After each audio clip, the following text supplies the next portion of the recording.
In this morning's Money Watch, keeping your personal information safe. Just this week, Citibank became the latest company to be hacked. About 200,000 customers in North America had their credit card numbers and other key information stolen.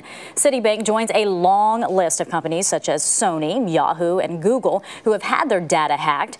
Here are some tips on how to make sure your account stays secure is personal finance expert Carmen Wong Ulrich. She is a personal finance expert and the author of The Real Cost of Living. So thanks for being with us. Good morning. Morning. Thanks for having me. All right, let's get right to it. First and foremost, what do you do if you've been hacked? First line of defense is always your passwords and your information on your computer. So make sure you go right to your computer, you change your login information, your password information, from everything from your credit cards accounts to where you shop for your retailers and your email as well, because as we saw, Google and Yahoo, the hackers are coming in from everywhere. So let's make sure you want to watch that. Isn't it true that 73% of the population uses the same password on several different accounts? Yes, you do. Please stop doing that. I'm kind of guilty of that. There's so many people I talk to who are really guilty of that.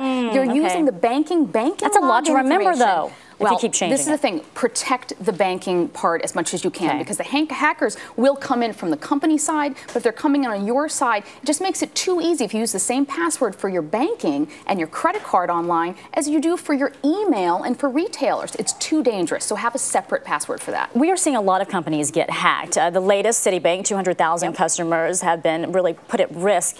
What is going wrong? What is not being done? Well, here's the thing. We can only protect ourselves on our end so much, and banks are trying to help us do that, for example, with new technology like fingerprint recognition for big expenses or big things or transactions you're going to do online. But in terms of on their end and they're getting hacked, that's not something that we can do. This is good customer service on their end. Fraud costs them millions a year, so it's in their best interest to protect us. Really, it's a lot about being ahead of the hackers and updating technology, and that's up to them, and that's what they're doing. Especially, this is the first time a bank has been hacked. So let's get to what we can do to protect our money, because that is so very important. Okay, number one thing, like you mentioned, those passwords. Please have a different password for your banking and your credit cards online. That's very important. Also, use one computer if you can to do your banking. I know it's really hard because I know I've got between an iPad and an iPhone and a computer. Try to do it all in one computer. That just limits exposure. Never, ever do banking or do transactions online on an open Wi-Fi. It's very tempting because it's so easy to be sitting in a coffee shop or in an airport or wherever you are, and you get hooked up, because squatters actually will sit there and scour that Wi-Fi. So definitely don't do that.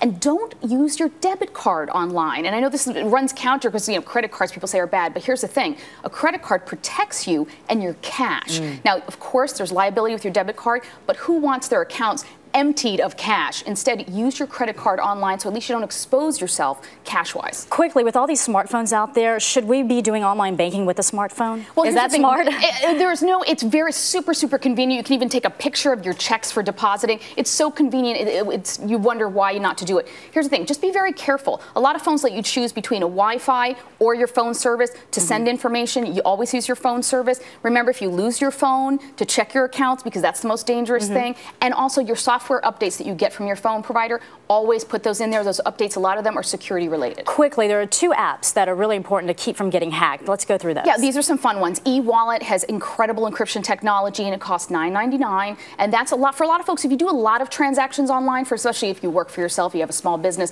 this is very important. You can put a lot of information there. And another one is Lockbox, and this is free. So if you're just looking for a place to store all those passwords, since now we have, I just told you, now we have like to change 10, them. Yes, this is a really good place to have good technology and very simple and easy to use. And it's free. And it's free. The best price of all. All right, Carmen, thank you so much. Thank you. Great information. And for more ways on how to protect yourself from getting hacked, log on to cbsmoneywatch.com.